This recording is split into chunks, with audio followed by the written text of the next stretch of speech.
Muito bem, meus irmãos, nós estamos aqui no capítulo 5 e nós temos falado de algumas coisas sobre Daniel e os seus 3 amigos. E a última coisa que a gente viu mesmo, sobre Daniel e os 3 amigos, foi quando eles foram jogados lá, os amigos de Daniel, jogados naquela fogueira. E o rei desafiou: vamos ver se tem algum Deus que pode tirar vocês daí. Eles disseram: olha, se Deus quiser, tira; se não quiser, não tem problema, a gente queima. É um dos maiores testemunhos de fé que nós temos na Bíblia, é dos 3 amigos de Daniel. Quando eles não estão preocupados se vão morrer queimados ou não, a preocupação deles é fazer com que as pessoas entendam que Deus existe e Ele merece o nosso louvor, queimado ou não queimado. O capítulo 5 é interessante, porque o rei Belsazar, ele devia ser um jovem aí, uns 30, 35, 40 anos. E esses reis jovens desse jeito, eles gostam de ter uma vida desregrada. Dá uma olhada no versículo 1 que nós lemos, ele vai dar uma festa. No capítulo 5, Belsazar, ele deu um grande banquete. Olha só, um grande banquete. Então, é um homem que ele aproveita esse momento que ele é rei, não para governar, fazer a justiça e juízo. Uma pessoa que chega na posição de rei, ele deveria se preocupar em como fazer a justiça e o juízo e melhorar a vida das pessoas. Entender que o cargo dele está acima de muitas coisas deste mundo. Que ele deve esquecer problemas lá de trás, rancores, ódio, vinganças, e pensar que existe uma multidão que depende de uma caneta dele apenas, e tem muita responsabilidade. Naquele momento o reino vivia um período assim de muita inconstância, de perigo. Por quê? Porque a Babilônia estava sendo atacada, o inimigo estava na porta da cidade, querendo invadir aquela cidade. E o inimigo era forte, muito forte. Mas a Babilônia se achava a última bolacha do pacote. E esse rei, ele mostra isso. Enquanto está todo mundo lá meio preocupado, ele quer fazer uma festa. Ele dá um banquete. E aí comete muitos erros nesse banquete, meus irmãos. Por quê? Porque não somente ele faz o banquete, ele tira todos os seus generais durante da guerra, ele está ali com mulheres e concubinas dos generais, das pessoas mais importantes do reino, e ele está na bebida, ele está na orgia, e não contente com isso, ele se lembra que tem alguns apetrechos sagrados que vêm de Jerusalém, como, meus irmãos, tudo que tinha dentro do tabernáculo, todo o utensílio sagrado de copo, prataria. E ele manda trazer, ele começa a beber vinho e todas aquelas coisas imundas sendo feitas com os utensílios sagrados que eram usados no templo de Jerusalém. Não que um copo seja alguma coisa, Deus não está preocupado com o copo, porque se ele estivesse tão preocupado com o copo, ele não tinha nem deixado, meus irmãos, eles pegarem aqueles copos, aqueles pratos, aqueles talheres lá de Jerusalém e levar para a Babilônia. Deus não está preocupado com isso. Mas Deus, ele está querendo aqui mostrar como ele se preocupa com a alma das pessoas. O interesse de Deus não é com coisas, o interesse de Deus é com almas. E aí, meus irmãos, Deus vai ensinar para esse homem que ele teve uma vida perdida quando podia ser diferente. Deus é um Deus paciente. Não pense que Deus não é um Deus paciente. Olha o Nabucodonosor. Ele fez tanta coisa ruim e Deus sempre foi paciente com ele. Até para lançar aquela praga que ele ficaria 7 anos com o bicho, Deus levou 1 ano depois de anunciar aquela praga. Mas Deus sempre foi paciente, Deus sempre foi misericordioso. Mas o Nabucodonosor se arrependeu. Ele confessou que só Deus é o Senhor. O Nabucodonosor seria pai ele é avô desse Belsazar. Então vamos pensar nesse Belsazar. Ele cresceu no reino aonde os 3 amigos de Daniel foi jogado na fogueira, na fornalha, e ele provavelmente viu Deus tirando aqueles 3 de lá, são e salvos. Ele deve ter assistido aquela cena. Ele deve ter visto o pai, o avô, se assim seja, se tornar um bicho, sabe, ficar 7 anos de lobisomem. Deus fez ele ver, enxergar com os próprios olhos. Dá uma olhadinha no versículo 22. O segredo aí de todo esse estudo no capítulo 5 está no versículo 22. Quando o rei fala do rei Belsazar: tu, Belsazar, que era filho de Nabucodonosor, não humilhasse o teu coração, ainda que soubesse de tudo isso. Ou seja, você viu o que aconteceu com o seu pai, com o seu avô. Você viu o que aconteceu lá com Nabucodonosor. Ele virou um bicho. E você não serve. Então, irmãos, a paciência de Deus às vezes espera a nossa decisão. E às vezes a paciência de Deus ela trabalha de outro jeito. A paciência de Deus é assim: Ele vai mostrando para as pessoas vidas que se convertem e são transformadas, e vidas que se rebelam e elas se acabam, porque se rebelam contra Deus. Então o que Deus fez? Deus ele foi falando com esse Belsazar, dizendo assim: olha, você não está vendo como é que foi a vida do seu avô, ou do seu pai, ou do Nabucodonosor? Você não consegue ver como é que esse homem era rebelde? O que aconteceu por ele ser rebelde a Deus?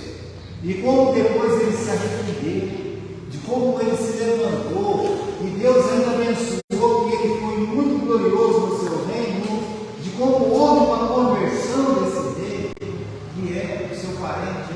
Você não consegue enxergar essas coisas?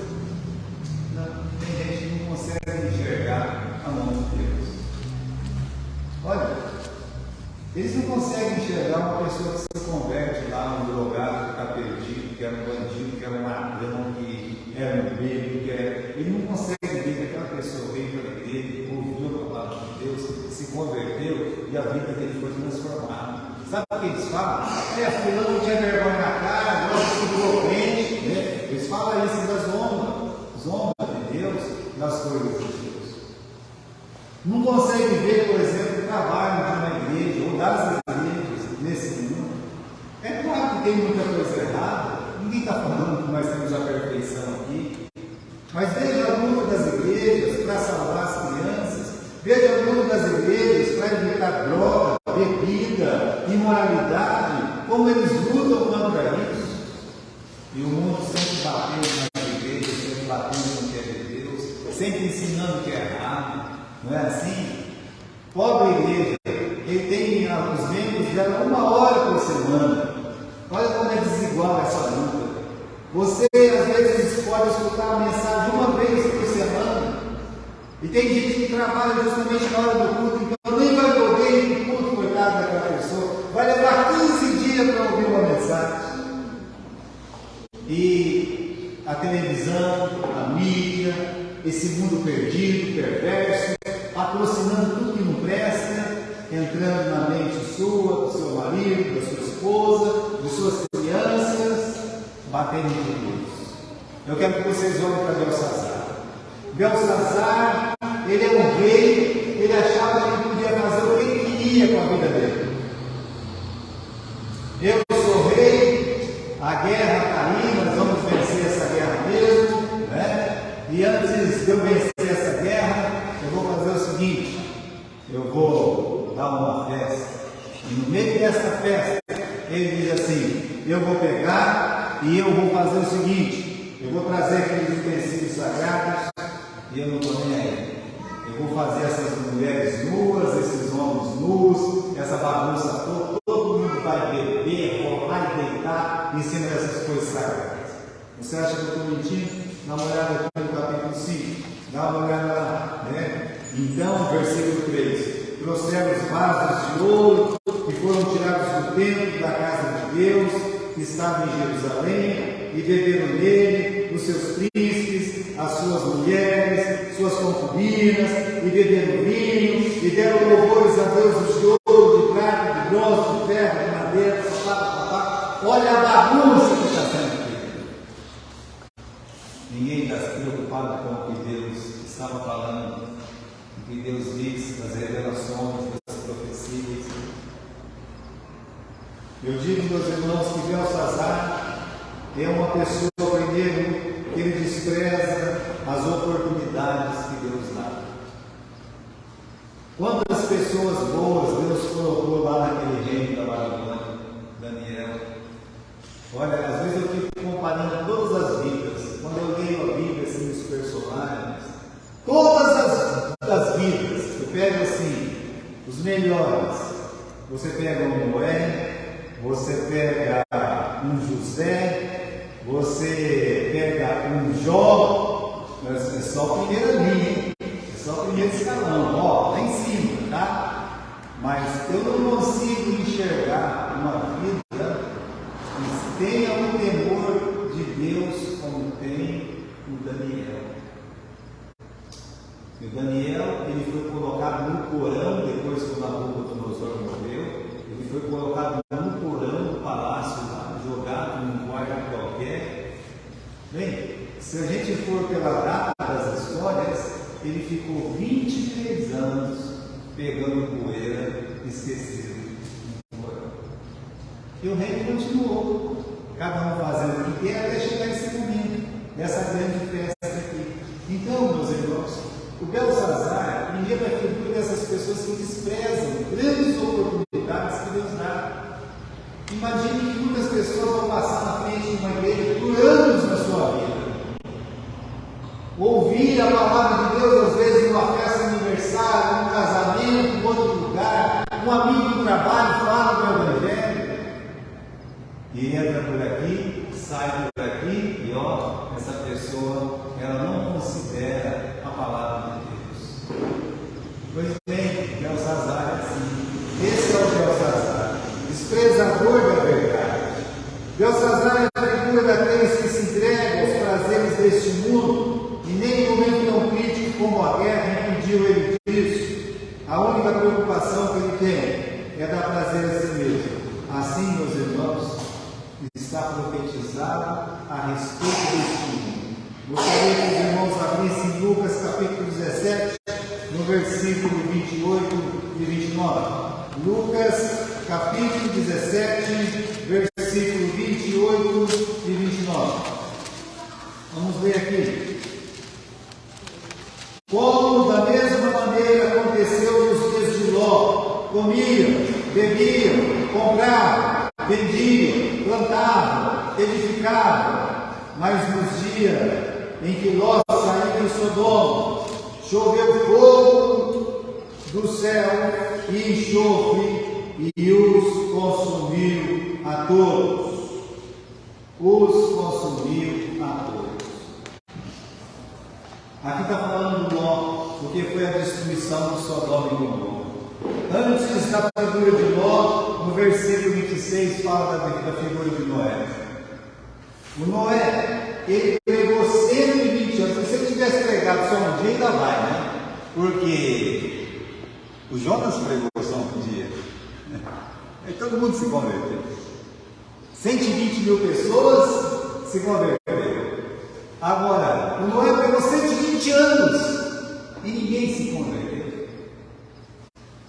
Então aqui, meus irmãos, Belsazar é a figura dessas pessoas que estão sempre ouvindo a palavra, mas não tem uma reação.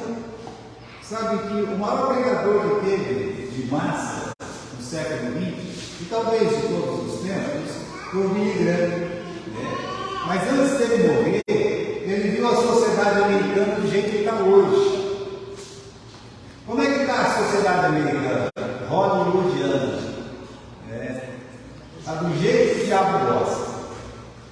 Ele escreveu o seguinte: os americanos só pensam nos próprios prazeres, são arrogantes, não sentem nenhuma vergonha do pecado. Ele não está dizendo que as pessoas não pecam. Ele está dizendo que os americanos já não sentem mais vergonha de pecar. A sociedade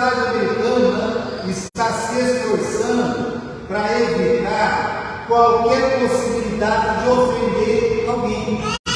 Ninguém pode ser ofendido. Eu não posso ofender aquela pessoa. Eu não posso falar que pecado no inferno. Eu não posso falar que o que a pessoa está fazendo de errado é pecado. Eu também não posso falar que ela, por não ter Jesus, ela vai para o inferno, porque eu estou desprezando a personalidade daquela pessoa. Então ele está dizendo assim: olha, os americanos hoje, eles não querem ofender ninguém, só não se importa de ofender a quem? Olha, o homem não pode ser ofendido e dizer que são pecadores nas mãos de um Deus irado, que são pecadores e o pecado conduz ao inferno. O homem não pode ser ofendido. Você não pode falar mais isso numa escola. Eu conheci um pastor que tinha mais de 1.000 alunos. E foi proibido que ele falasse, pregasse toda semana, como ele fazia na escola dele. Ele dizia: é proibido, então eu não preciso mais ter escola. Mas como assim, né? Os pais reclamaram, não sei o que, amor, tá vendo, né? Não, por quê? Porque o objetivo dessa escola não é ficar dando aula. Isso aí vocês podem ter lá na escola pública, vocês podem aprender português, matemática, vocês podem aprender. O objetivo dessa escola era ter meia hora com seus filhos para poder ler a palavra de Deus e dizer que todos são pecadores e estão caminhando para o inferno. O objetivo dessa escola era tentar salvar uma alma que fosse. Já que não pode mais, está fechado. Está encerrado o expediente e fechou. Entende? Então, é assim que funciona. Só Deus pode ser ofendido. A nossa sociedade não quer ofender ninguém mais, mas não se importa de ofender o próprio Deus. Deus pode ser ofendido, mas o pecador não pode ser chamado de pecador. Quem está fazendo uma coisa errada não pode mais ser corrigido. Se ele está vivendo como disse, de qualquer jeito, ninguém pode chamar a atenção dele. Coitadinho, isso aí isso aí é politicamente incorreto, é verdade. E Deus, ele tem que ser esquecido, odiado. Pois bem, esse é o Belsazar. Só que aconteceu uma coisa interessante. Vamos voltar lá no capítulo 5. A peça estava boa, né? Às vezes tem uns estraga-festa. Deus é estraga-festa. Lá no capítulo 5, no versículo 5, diz que na mesma hora apareceu um dedo, uma mão de homem, um dedo escrevendo na parede. Entendeu? Onde é que está escrito isso, pastor? Está lá no final do capítulo 5. Dá uma olhada lá. Lá no capítulo 5 está escrito lá, no versículo 20. Vamos lá. 25. Esse é o Espírito que se escreveu. Nem Tekel, o parceiro. Deus entrou lá e escreveu. Nem Tekel, o parceiro. Só, meus irmãos, eu não sei como é que ia ser, tá? Mas se entrasse, de repente aparecesse uma mão que escrevesse, eu não ia ficar assustado. Eu ia ficar assustado. E eu acredito que talvez você ficaria assustado. Eu não ia assustado. Mas irmão, se entrar um cachorro sem cabeça aqui, a gente já fica assustado dessa meio né? A gente já fica meio desse jeito, né? E você acha que a gente não vai ficar assustado? Agora, foi escrito lá, que é o parceiro. E isso assustou ele. Assustou ele, vai fazendo tudo, achando que Deus não vai fazer nada. De repente escreve lá na parede. Ele chamou as pessoas mais importantes. Ele chamou os sábios, os astrólogos, chamou todos os grandes lá que sabiam de tudo. E eles disseram: nós não podemos interpretar, a gente não sabe que letra é essa, a gente não sabe que escrito é esse, nós não sabemos a interpretação disso aí. Aí ele ficou com mais medo ainda. Por quê? Porque ele pagava aquelas pessoas para realmente falar o que ele não sabia. E agora, meus irmãos, ele estava sendo arrastado.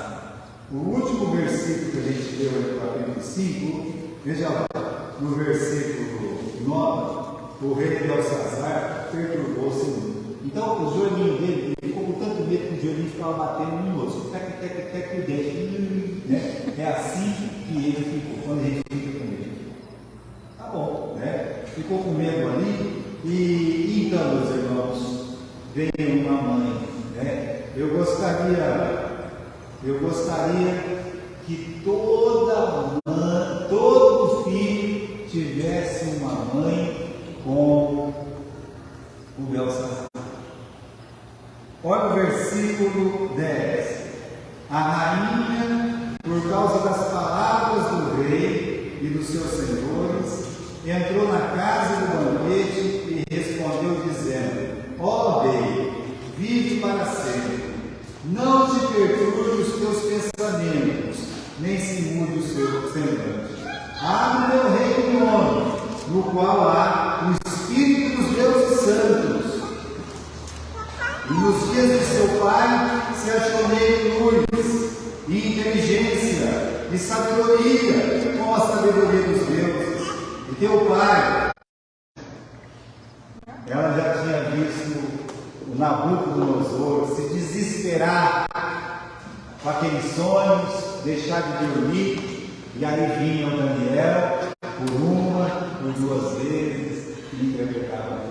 Agora ela está vendo o próprio filho batendo a pezinha, o joelhinho no outro, e ela disse assim: ô meu filho, não fica assim não. Tem uma pessoa que não vem. Ele tem um espírito excelente. Versículo 11. Há nele o Espírito dos deuses, ou seja, tem um espírito excelente. Esse homem, o seu pai, colocou ele como mestre dos magos, porque ele tinha uma luz diferente. Esse é um homem diferente. É a sabedoria de uma mãe. Eu acho que tinha que ter mais mães assim, que falam: olha, eu já vivi muita coisa ruim, meu filho, junto com seu pai. E sabe por que a nossa vida não foi pior? Olha lá, o seu pai, ele teve um encontro com Deus. E aquele encontro mudou a vida do seu pai. Seria bom se todas as mães dessem conselhos espirituais para os seus filhos. Que tipo de mãe a gente quer, né? Pois meus irmãos, eu vejo nessa mãe uma mulher muito sábia. Só que é o seguinte, ela acaba magoando, né, o coração do filho. Está vendo? Você desprezou uma pessoa que podia te ajudar. As mães hoje não querem magoar o coração dos filhos. Não. Olha, eu posso falar da minha mãe. Minha mãe foi uma boa mãe. Foi, excelente mãe. E você vai não querer magoar a filha, não? Tá. A minha mãe estava sendo mais embaixo. Tá. Vai chegar, não estava do jeito que ela queria. Vou fazer assim. Não tinha conversa, não. Eu tinha medo da minha mãe. Mas ela está bem. Né? E sobre educar, meus irmãos, os filhos, na disciplina do Senhor, realmente minha mãe era grave. Não é uma pessoa muito grave. Né? Mas quando a gente entregou a vida para Jesus, ela era de outra igreja, né? E aí os filhos foram todos se convertendo. Uma coisa admirável ali é que ela não impediu que fôssemos para a igreja. Ela entendeu, sabe? Ela entendeu. Quando a gente era jovem, adolescente, mesmo ela sendo de outra igreja, eu lembro da minha mãe indo para o mercado para comprar, tipo assim, pipoca, guaraná, não sei o quê, né? E os jovens acabavam culto e ia lá para o mercado. Tá? Mas ela não era da igreja, mas ela investia para que os jovens estivessem todos na casa. E eram só os jovens da nossa igreja. O mais legal de tudo é que no final da vida dela, quando ela ficou doente, o pessoal da igreja dela praticamente abandonou ela. Mas a nossa igreja, a nossa cruz, não abandonou ela. Todo dia tinha gente lá. E ela se sentia amada. Agora, é muito importante Então o Belsazar teve essa noite, olha, você quer uma solução para esse problema? Vai falar com o Filho de Deus, uma pessoa que teme a Deus. Vai lá, né? Então, meus irmãos, ele mandou chamar o Daniel, né? Lá no capítulo 5, no versículo 13, Daniel foi introduzido à presença do rei e falou o rei dizendo a Daniel: você é aquele Daniel? Olha a cara que Paulo disse. Vai me dizer que você é aquele Daniel, né? É claro que ele sabia quem era o Daniel. Só que depois de 23 anos esquecendo o camarada lá no fundo, no porão, dentro do poeira, coitadinho de Daniel, tinha até teve aranha para a orelha dele, né?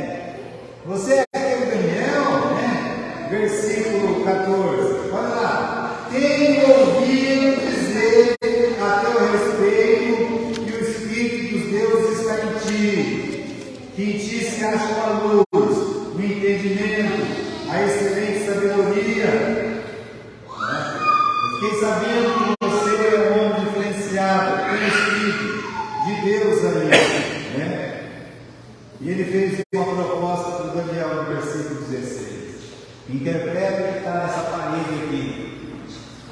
E você vai ser o terceiro no reino. E eu vou te dar um quarto cheio de dinheiro. Você vai ficar podre de rir. Pode deixar comigo. Eu só quero que você interprete essas palavras. Eu gosto de Daniel, porque Daniel olha para ele e fala assim: olha, pega o seu dinheiro e fica com você. Né? Eu não quero nada que é seu. Olha o versículo 17. Né? As tuas lágrimas fiquem contigo. Tá? Fique com você esse dinheiro. Mas fica tranquilo. Faz questão de ler o que está escrito aqui. Né? Meus irmãos, Daniel sabia o que estava escrito.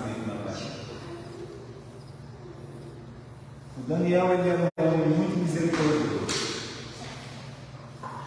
Quando Daniel interpretou o sonho da grande árvore cortada, que era Nabucodonosor, e que Nabucodonosor ia virar um lobisomem, um bicho, ele ficou muito triste, ele nem queria contar o sonho. E após contar o sonho, ele disse assim: olha, escuta o meu conselho, muda de vida, se arrependa. Ele queria muito que o Nabucodonosor se convertesse. Depois de 7 anos, o Nabucodonosor se converteu. Agora, com esse aqui, ele não fala isso. Veja que interessante. Ele olha, ele poderia dizer: olha, você não quer se arrepender dos seus pecados? Ele não fala: pode deixar, eu vou interpretar o que está escrito aí, porque era só coisa ruim, né? Então eles podem deixar que eu vou falar. Aí, meus irmãos, no versículo 18, ó rei, Deus o Altíssimo deu a Nabucodonosor, teu pai, o reino, a grandeza, a glória, a majestade. Ele começa a contar a história. O teu pai Nabucodonosor, Deus fez ele ser muito grande. Mas teve um dia que Deus humilhou o seu pai. Que Deus tocou nele, fez com que ele lambesse o chão. Ele andasse aí de quatro como se fosse um bicho, um animal. E o seu pai, ele se arrependeu. Seu pai, ele se converteu. Veja o versículo 21. O seu pai, ele foi tirado dentro do filho dos homens. E o seu coração foi feito semelhante aos animais. A sua morada foi como os jumentos monteses. Fizeram comer a erva como os bois. E do orvalho do céu foi molhado o seu corpo. Até ele conheceu que Deus, o Altíssimo, tem domínio sobre o reino dos homens. E a quem quer constituir sobre ele. Olha, o seu pai ficou como um bicho até ele se entregar, ele se humilhar a Deus. E olha o versículo 22. E você, sabendo de tudo isso, não humilhaste o teu coração. Ou seja, você teve um exemplo de conversão dentro da sua casa, do seu próprio pai, e você não se converteu.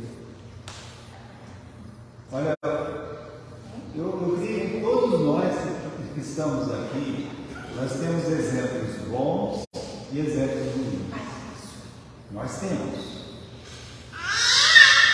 De coisas certas e de coisas erradas.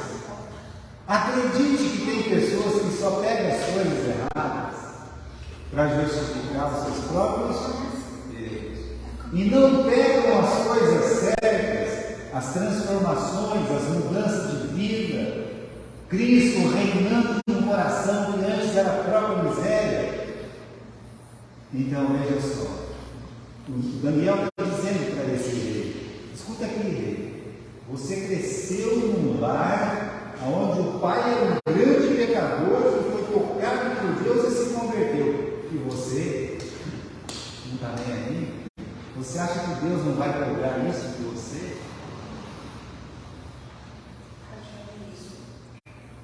Versículo 23: te levantaste contra Deus, o Deus do céu, pois foram trazidos à tua presença os vasos da casa dele, e tu, o seu senhor, as tuas mulheres, as tuas concubinas, bebeste vinho. Além disso, desse louvores aos deuses de prata, de ouro, de bronze, de ferro, madeira, de pedra, que não veem, que não ouvem, que não sabem, mas a Deus, em cujo nome está a tua vida e de quem são os teus caminhos, você não viu. Você pegou esse pedaço de pau, você pegou esse gesso aí, você pegou esse pedaço de pedra, se ajoelhou, pegou as coisas de Deus e blasfemou, e pega essas pedras, esse ferro, e se ajoelha diante dessas imundícies. Você não glorifica a Deus e glorifica a imundície. Muito bem. Versículo 24: então dele, quer dizer, de Deus, foi enviada aquela parte da mão, escreveu este escrito. Isso é o que está escrito: mene, tekel, farsim. A interpretação é essa. O que quer dizer mene? Contou Deus o teu reino e acabou. Contou Deus o teu reino. Sabe como é que o Moisés, no Salmo 90, define a nossa vida?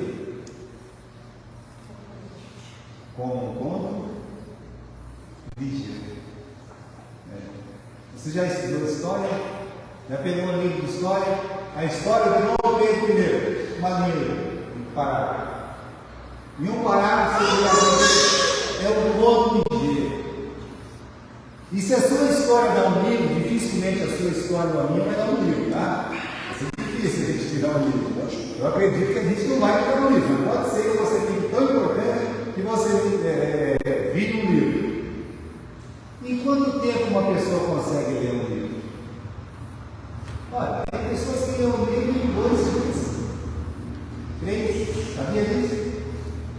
Então, se você ler um livro, agora, dificilmente a minha vida vai virar uma página. Eu acredito que nem uma linha. Mas o Salmo 90 diz assim, que a nossa vida, ela é como um conto de gelo. Olha aqui. Deus está dizendo para o Belsazar: eu contei a tua vida. Vamos ver o que está escrito aqui na tua vida. Olha, errou aqui, errou aqui, errou aqui, errou aqui, e não se arrependeu. O inferno não esperando, não entregou sua vida a Jesus. Vamos pegar aquele ladrão que estava do lado de Jesus lá. Fez isso, sedição, assassino, não sei o quê. Última hora da vida, ele confessou que só o Senhor Jesus Cristo é o Senhor. Se arrependeu. Onde Jesus disse que estava? No paraíso. A nossa vida é um ponto de dia. Então, meus irmãos, Deus está dizendo para o Belsazar: eu contei, a tua vida está aqui, ó. Os números estão aqui. Versículo 16: contou Deus o teu reino, acabou, você não vai ter mais nenhum dia, além de hoje. Tekel, você foi pesado e a chave fala. Deus, ele pesa a nossa vida. E acha, agora eu digo uma coisa para você. Vamos abrir Romanos capítulo 3. Vamos lá. Romanos capítulo 3. Romanos capítulo 3. Eu li esse versículo hoje, tá? Por isso que eu estou pedindo para vocês abrir aqui em Romanos capítulo 3. Foste pesado e achado em falta. Só aqui no capítulo 3 de Romanos diz o seguinte, né? Versículo 10. O que está escrito no versículo 10?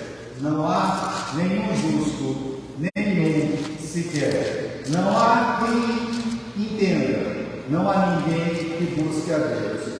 Todos se perderam e se fizeram inúteis. Não há quem faça bem, não há nenhum só. Agora leia o versículo 23. Todos pecaram e estão aqui devendo para Deus. Estão separados. Volte lá para o capítulo 5. Pois eu digo para você que eu e você também vamos ser pesados, assim como ele foi pesado. A nossa vida vai ser contada, como a vida do Belsazar foi contada. E a nossa vida vai ser pesada, contada e pesada. E vai ser achada. Olha, você é um pecador, você foi separado de Deus por causa do seu pecado. E o que é que nos faz aproximar de Deus? O que é que nos faz realmente estar ligados a Deus? Separados ao pecado e ligados a Deus. O sangue do Senhor Jesus Cristo faz o quê?